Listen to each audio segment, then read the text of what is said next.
بالله السميع العليم من الشيطان الرجيم من همزه ونفخه ونفثه بسم الله الرحمن الرحيم يعلم خائنة الأعين وما تخفي الصدور والله يقضي بالحق والذين يدعون من دونه لا يقضون بشيء إن الله هو السميع البصير سبحان ربك رب العزة عما يصفون وسلام على المرسلين والحمد لله رب العالمين.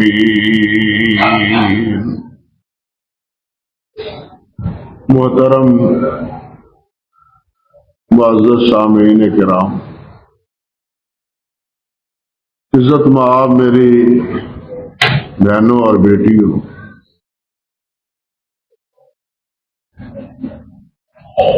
ان آیات میں اور ان سے پہلی آیات میں اللہ سبحانہ و تعالی نے قیامت کا اور قیامت کی ہولناکیوں کا تذکرہ فرمایا ہے. جیسا کہ آپ پہلے مسلسل سنتے چلے آئے،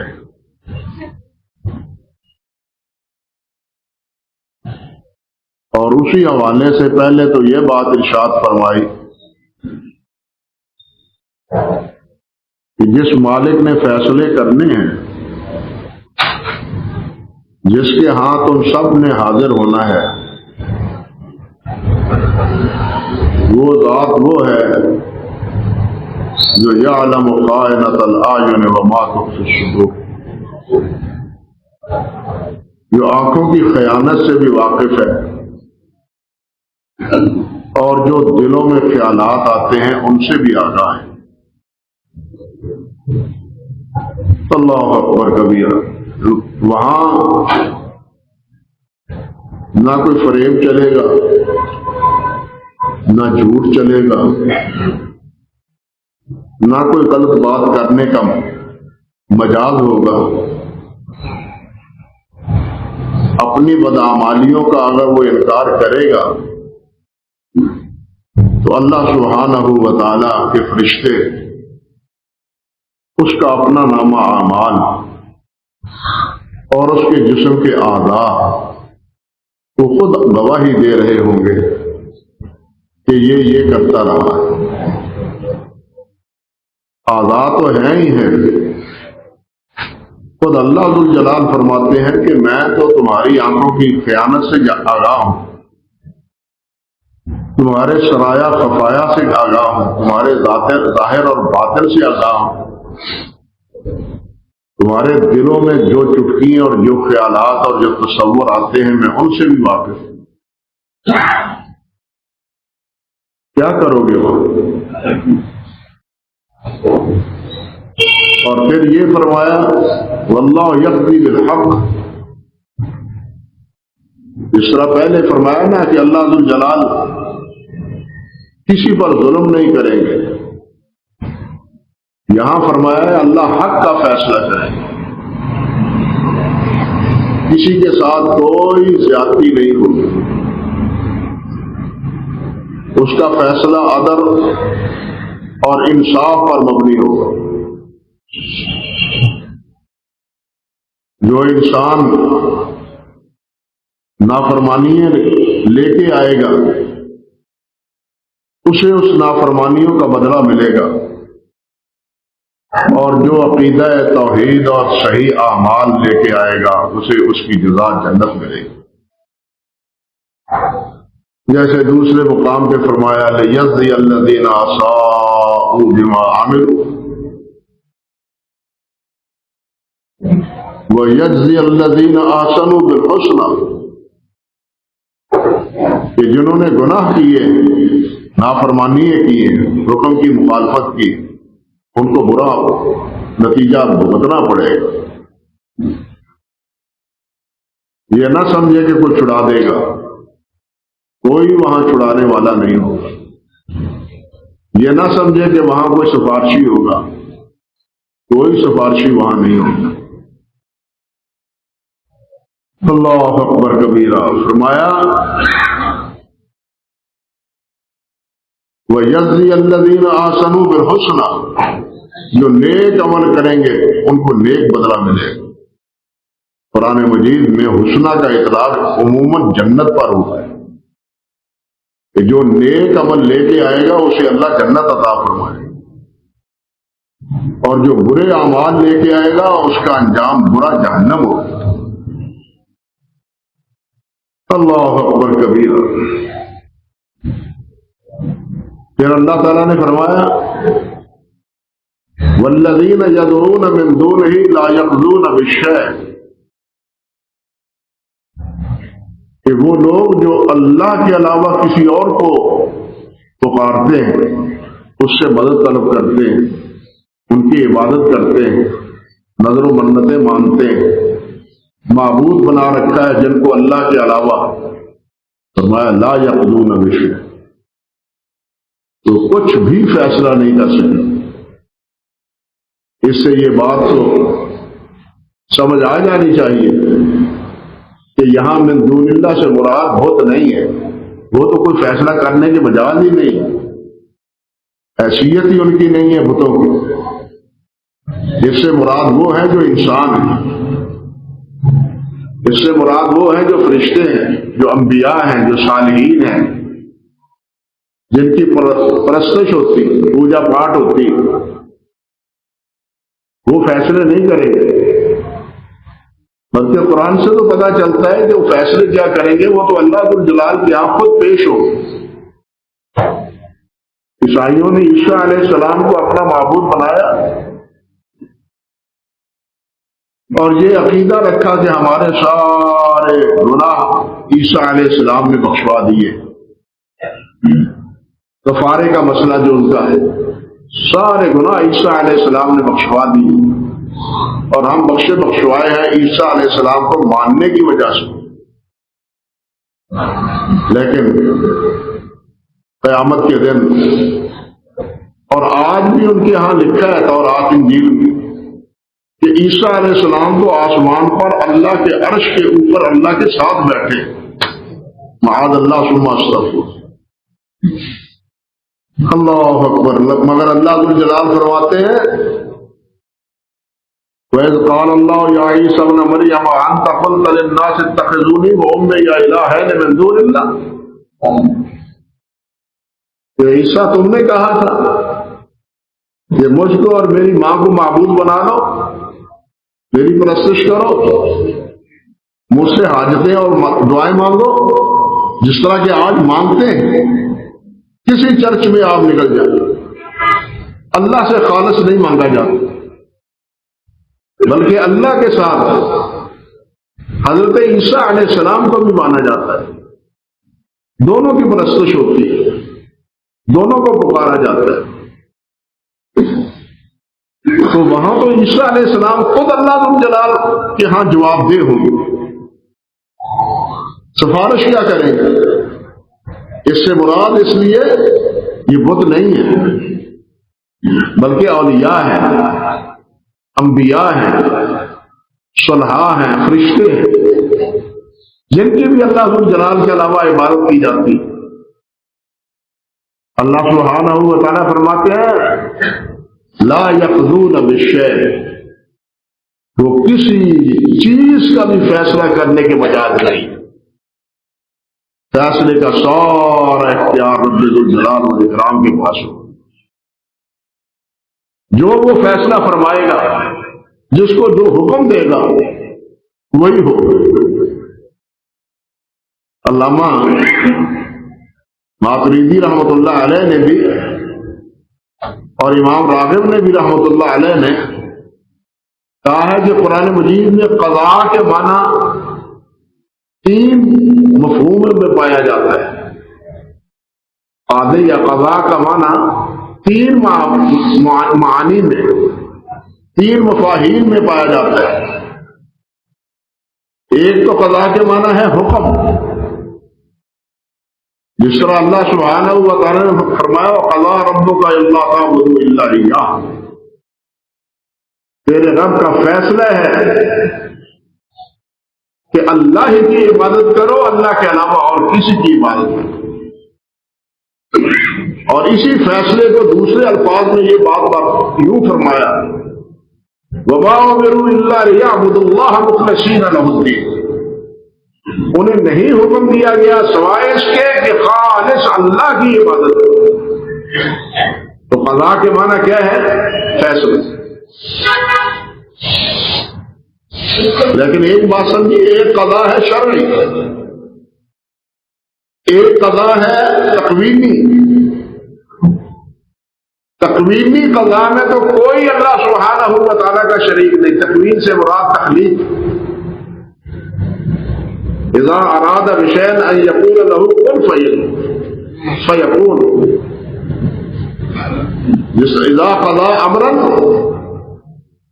اذا قضى امرا فانما يقول له كن فيكون، جب وہ کسی چیز کا فیصلہ کر لیتا ہے تو کہتا ہے ہو جا، وہ ہو جاتا ہے۔ یہ قضاء تکوینی ہے اور اس میں کوئی اللہ کا شریک نہیں ہے۔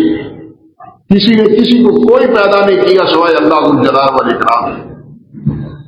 زمین و آسمان اور اس کے مابین جو چیز بھی ہے وہ سب اللہ ذو الجلال والاکرام کی مخلوق ہے، اس میں کسی کا کوئی عمل دخل نہیں۔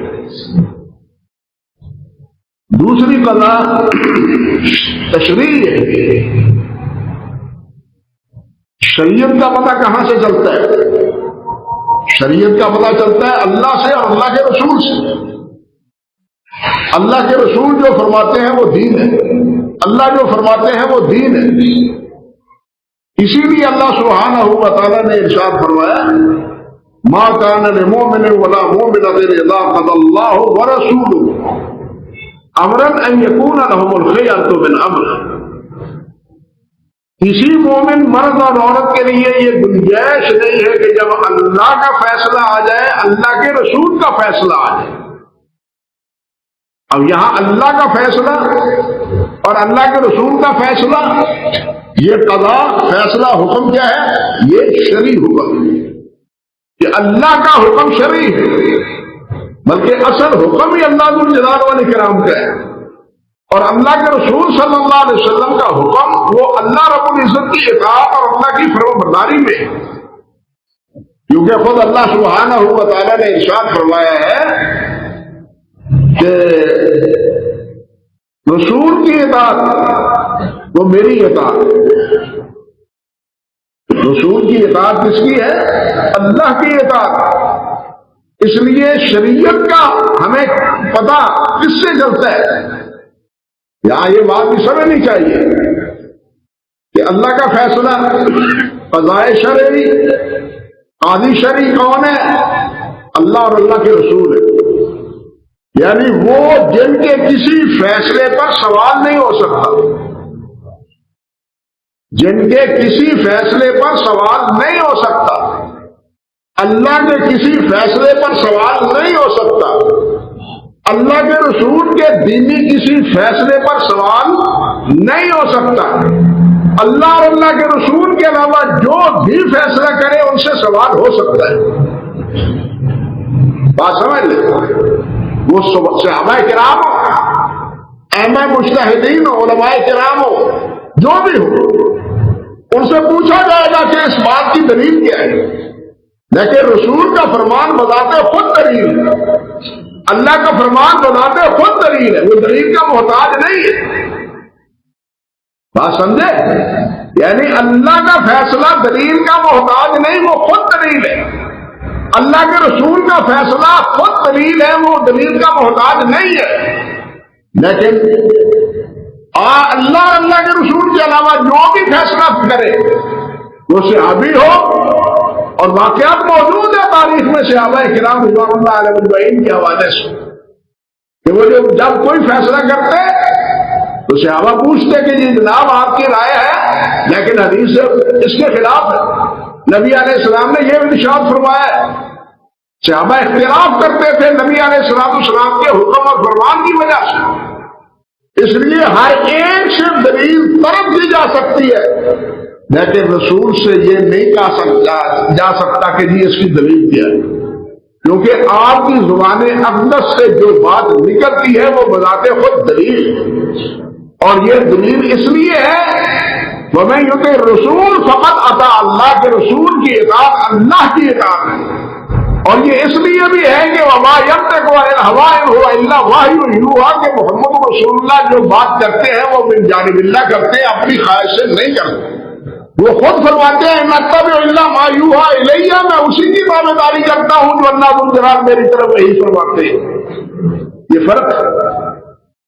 تو اللہ ذو الجلال نے فرمایا پہلا حکم ہے قضا کا، بات یہ کر رہا تھا، اور دوسرا معنی ہے قضا کا وہی خبر، جس طرح اللہ سبحانہ و تعالیٰ نے ارشاد فرمایا ہے وَقَضَيْنَا إِلَىٰ بَنِي إِسْرَائِيلَ فِي الْكِتَابِ لَتُفْسِدُنَّ فِي الْأَرْضِ، سورۃ الاسراء میں بنی اسرائیل میں کہ وَقَضَيْنَا إِلَىٰ بَنِي إِسْرَائِيلَ، ہم نے بنی اسرائیل کی طرف وحی کی، انہیں خبر دی، انہیں بتلایا کہ لَتُفْسِدُنَّ فِي الْأَرْضِ کہ تم زمین میں فساد کرو، تم مفسد ہوگے، پھر تمہارے اوپر میرا ایک بندہ مسلط ہوگا اور تمہیں نیش کر دے گا، پھر دوبارہ تم ابھرو گے، لیکن تمہارے اوپر دوبارہ اللہ ذو الجلال والاکرام کا کوڑا پھر برسے گا. تمہیں کبھی عزت اور کبھی آبرو نصیب نہیں ہوگی، ہمیشہ ذلت اور رسوائی تمہارا مقدر ہو چکی ہے. اور تیسرا معنی قضا بمعنی خلق بھی، قضا کے معنی خلق کے بھی آتے فَقَضَاهُنَّ سَبْعَ سَمَاوَاتٍ کہ اللہ ذو الجلال نے ان کو 7 آسمان بنا دیا. جہاں قضا کے معنی خلق کے، بنانے کے، پیدا کرنے کے، 7 آسمان پیدا کر دے. تو یہاں جو اللہ ذو الجلال نے فرمایا ہے کہ وَالَّذِينَ يَدْعُونَ وَاللَّهُ يَقْضِي بِالْحَقِّ، اللہ سارے فیصلے جو حق کے ساتھ کرتے ہیں، وہ دنیا کے ہوں یا آخرت کے ہوں. دنیا کے معاملات وہ بھی سارے حق پر ہیں، بلکہ اللہ نے فرما دیا تمت کلمات ربک صدقا وعدلا، اللہ رب العزت کے تمام کلمات جو سچائی اور عدل سے بھرے ہوئے ہیں وہ اللہ ذو الجلال نے پورے کر دیے ہیں، تمام محمد رسول اللہ کو ان سے آگاہ کر دیے. تو اللہ فیصلہ فرماتے ہیں ان الحکم الا للہ الا لہ الحکم الا لہ الخلق والامر، مخلوق اس کی ہے اور اس مخلوق پر حکم بھی اللہ ذو الجلال والاکرام کا ہے. اللہ اکبر کبیرہ. لیکن دوسرا فرماتے ہیں والذین یدعون من دونہ لا یقضون بشیء، لیکن اللہ کے علاوہ باقی جتنے بھی ہیں وہ کوئی بھی فیصلہ نہیں کر سکتے. یہاں قضا بمعنی عمل پیدا کرنا بھی ہے، وہ کوئی چیز پیدا نہیں کر سکتے، نہ کی ہے انہوں نے پیدا. خالق اللہ ہر چیز کو پیدا کرنے والا ہے، اللہ کے علاوہ اور کوئی پیدا کرنے والا نہیں ہے، اللہ کے علاوہ اور کوئی حکم شرعی دینے والا نہیں ہے، اللہ کا حکم ہی شرعی ہے یا اللہ کے رسول کا، کیونکہ اللہ نے رسول کو بتلایا ہے کہ اپنی امت کو یہ بتلا دو. یہ فرق سمجھ لیجیے. اور تیسری بات وہ یہ کہ اللہ ہی خالق ہے. امام ماتریدی رحمۃ اللہ علیہ نے یہاں بڑی لطیف بات کہی ہے. وہ کہتے ہیں یہ جو اللہ نے فرمایا والذین یدعون من دونہ لا یقضون بشیء، اس کے معنی یہ ہے کہ جن کو اللہ ذوالجلال والاکرام کے علاوہ پکارا جاتا ہے، جن کی عبادت کی جاتی ہے، جن کو سجدے اور نظریں اور منتیں مانی جاتی ہیں، چڑھاوے چڑھائے جاتے ہیں، فرماتے ہیں انہیں لا یقضون بشیء، وہ شفیع نہیں بن سکے تھے، انہیں شفیع بننے کا اختیار نہیں ہے. وہ خود بخود شفیع نہیں ہے، اللہ جس کو شفیع بنائے گا وہ بنے گا۔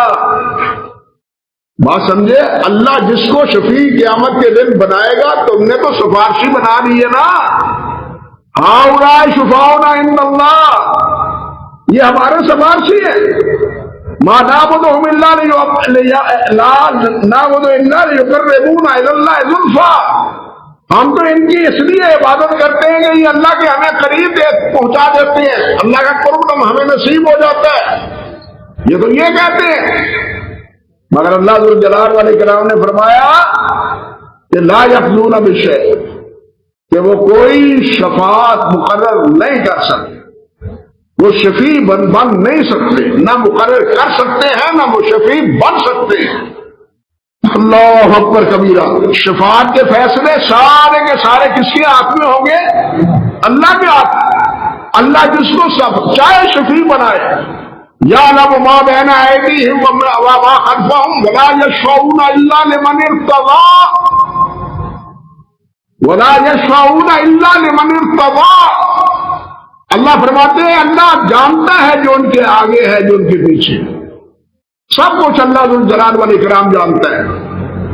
لا یشفعون الا لمن ارتضی، وہ نہیں شفاعت کر سکیں گے مگر اس کے بارے میں جس پر وہ راضی ہوگا، جس کے بارے میں اللہ اجازت دیں گے، اس کے بارے میں سفارش کر دو، اس کے بارے میں سفارش کر دو۔ یہ اجازت بھی، وہ سفارش کرنے والے بھی اپنی منمانی نہیں کریں گے، بات سمجھے، اپنی مرضی نہیں کریں گے، کیونکہ وہاں حاکم کون ہوگا؟ اللہ۔ اگر یہاں منمانی اپنی ہے، مرضی اپنی ہے، تو میرا حاکم تو اللہ نہ رہا، پھر تو سارا اختیارات شفیعوں کو حاصل ہو گیا، وہ جس کو چاہیں بخشوا دیں اور جس کو چاہیں جنت میں بھجوا دیں۔ ہاں، جس طرح آج کل لوگ کہتے ہیں، لکھنے والے لکھتے ہیں یہ سب کچھ تو اللہ کے لیے ہے لیکن جنت حسین کی ہے، انا للہ و انا الیہ راجعون۔ جو اللہ سے نہیں ملتا وہ حسین سے مانگو، جو تمہارے مقدر میں نہیں ہے وہ حسین سے مانگو۔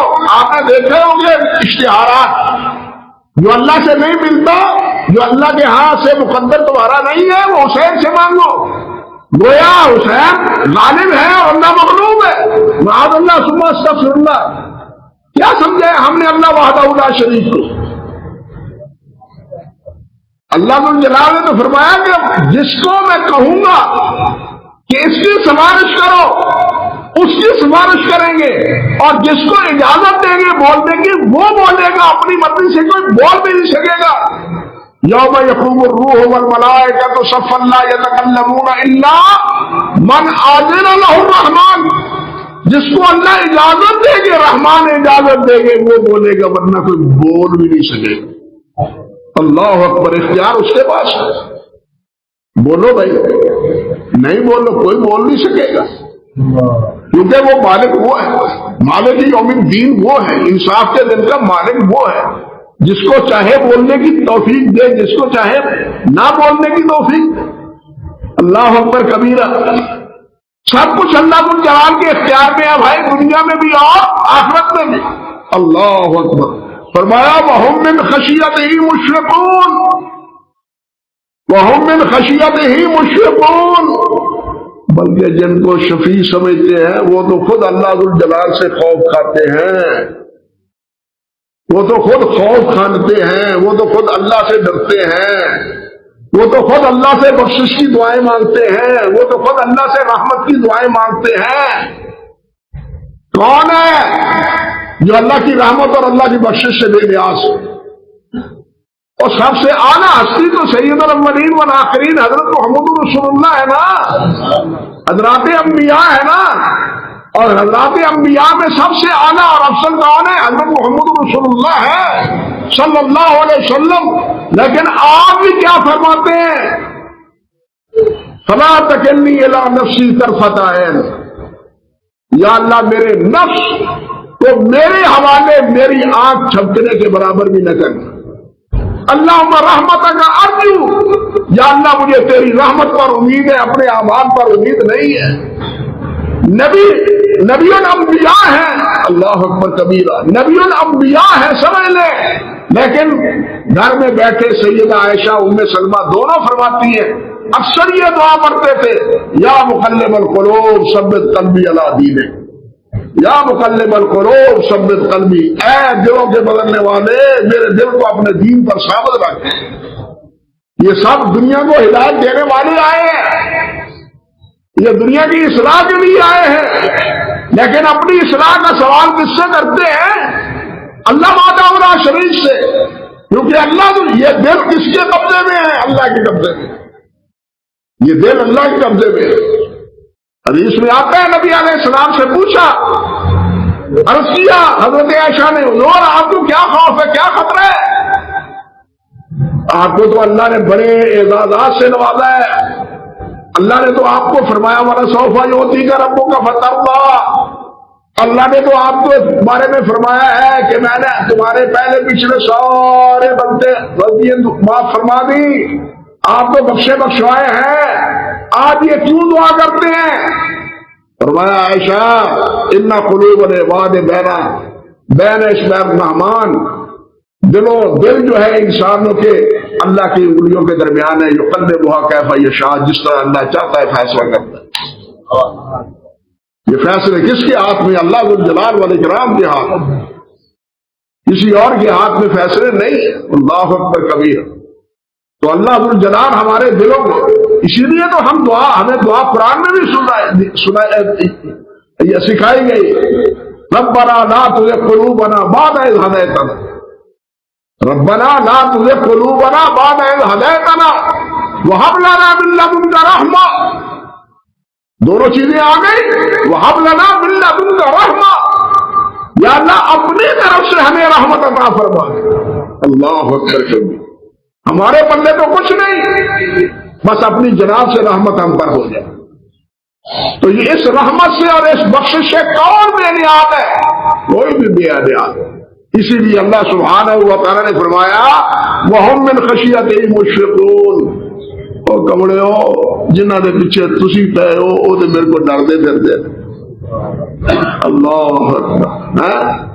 تو جنہاں دے پیچھے تسی لگے ہو تے میرے کو ڈر دے پھردے تے تسی میرے پیچھے آؤ، میری گل منو، میری عبادت کرو، مجھ سے مانگو۔ اللہ اکبر کبیر۔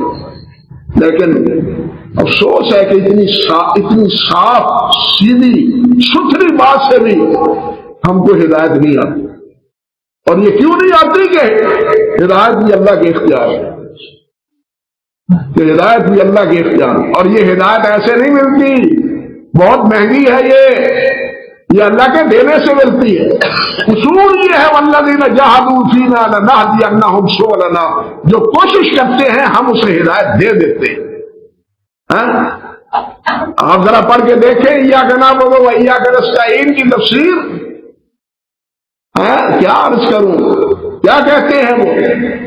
ایک طرف ایاک نعبد و ایاک نستعین، اور ساتھ سبق حاشیے میں یہ پڑھا دیا جاتا ہے کہ ان سے جو مدد مانگی جاتی ہے وہ اللہ ہی سے مدد مانگی جاتی ہے۔ انا للہ و انا الیہ راجعون۔ اب بتلائیے جب یہ چیز گھوڑ کے ہمیں پہلا دی جائے کہ ان سے مانگنا اللہ ہی سے مانگنا ہے، تو پھر اللہ کو کیسے پکارے بھائی؟ سوچیں ذرا، پھر اللہ کو کیسے پکارے، ان کو کیسے چھوڑے؟ جب ان کو پکارنا ہی اللہ کو پکارنا ہے تو پھر اللہ تو بہت دور ہے، یہ تو ہمارے سامنے ہے۔ پتہ نہیں ہماری اللہ سنتا ہے یا نہیں سنتا، یہ تو سنتے ہیں۔ اور لیکن بھائیو اللہ ذو الجلال نے تو فرمایا ہے، حدیث میں آتا ہے کہ اگر سارے جن سارے انسان ایک وادی میں جمع ہو جائے، دنیا کی اس وقت کہنے والے کہتے ہیں 7,000 زبانیں ہیں، 7,000 زبانیں ہیں، ان 7,000 زبانوں کو جاننے والا کوئی ولی نہیں ہے۔ وہ کون ہے؟ اللہ ہے۔ اپنی اپنی زبان میں جو بھی پکارے، یہ میں نہیں کہہ رہا، علامہ علی قاری رحمۃ اللہ علیہ نے شرح مشکات میں کہا ہے کہ یہ بات کہی اللہ ذو الجلال والاکرام نے اس لیے ہے تاکہ لوگ یہ سمجھ جائیں کہ ایک جگہ کھڑے ہو کے سب اپنی اپنی بولی میں مجھ کو بلائیں، میں سب کی بات سمجھتا بھی ہوں اور سب کی بات سنتا بھی ہوں۔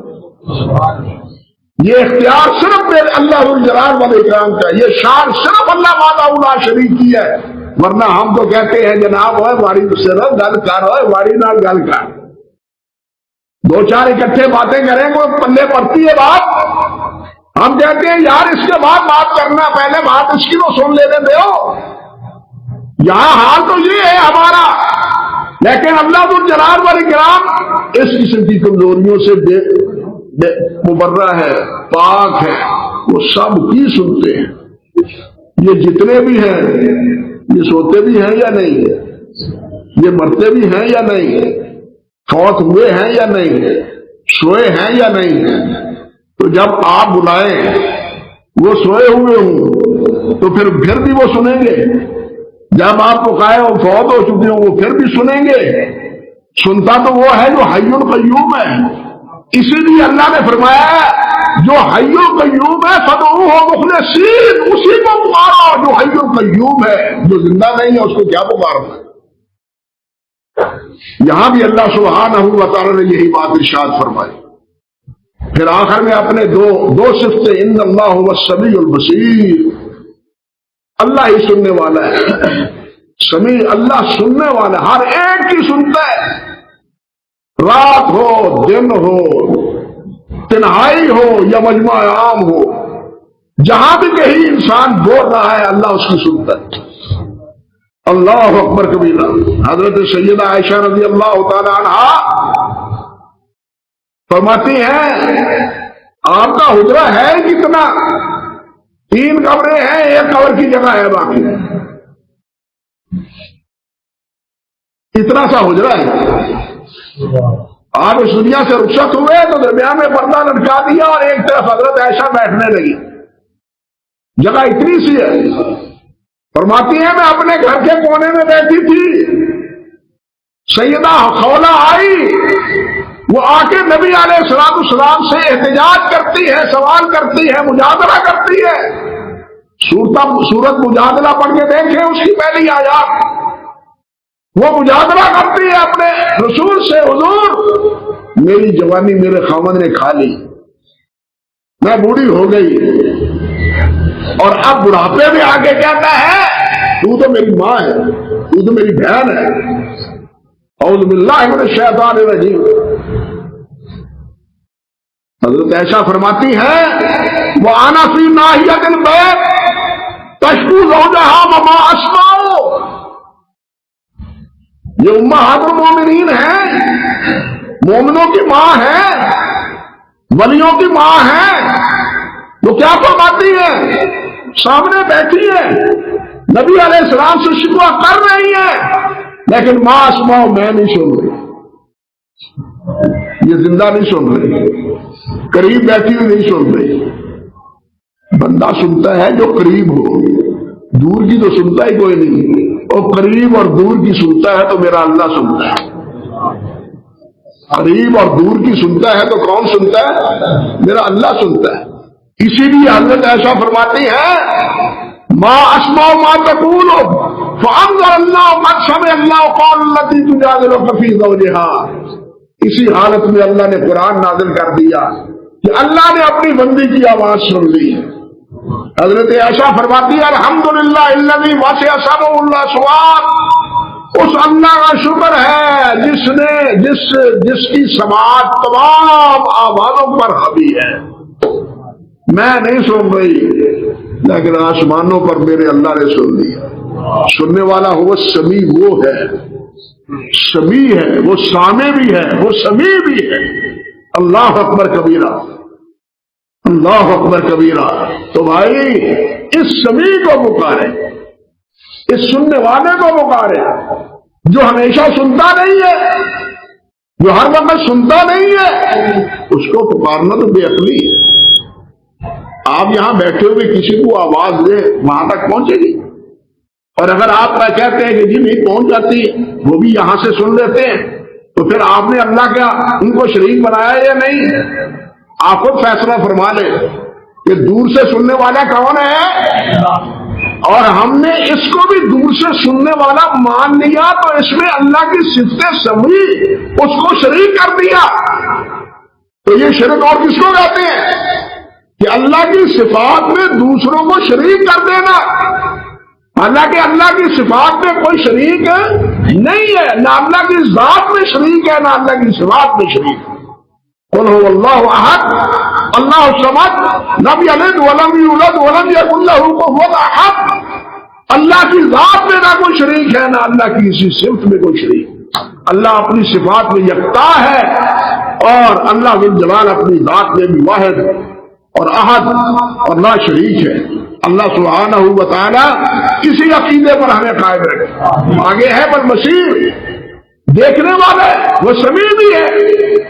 بعض حضرات جو اللہ کی صفات کا انکار کرتے ہیں، اب کیا عرض کروں، وقت نہیں ہے، وہ کہتے ہیں اس سے مراد سمیع سے ہے کہ اللہ جاننے والا ہے. اللہ جاننے والا ہے. تو اللہ کے بندو، یہ جاننے کی بات تو اللہ ذو الجلال نے پہلے فرما دی ہے، یعلم خائنۃ الاعین وما تخفی الصدور. اگر سمیع کے معنی بھی یہاں جاننے کے معنی میں ہے تو یہ تو پھر تکرار ہے، یہ تو فصاحت اور بلاغت کے منافی ہے کہ ایک آیت میں پہلے یعلم کے بارے میں ذکر ہے اور اس سمیع کو بھی آپ اسی معنی میں شمار کر رہے ہیں. نہیں، اللہ کا علم اور ہے، اللہ کی صفات اور ہے. اللہ کا علم ہونا علیحدہ مسئلہ ہے، علیم ہونا علیحدہ مسئلہ ہے، سمیع ہونا اللہ کا علیحدہ مسئلہ ہے. آگے ہے بشیر، وہ انشاءاللہ اللہ نے چاہا تو آئندہ خطبے میں عرض کروں گا.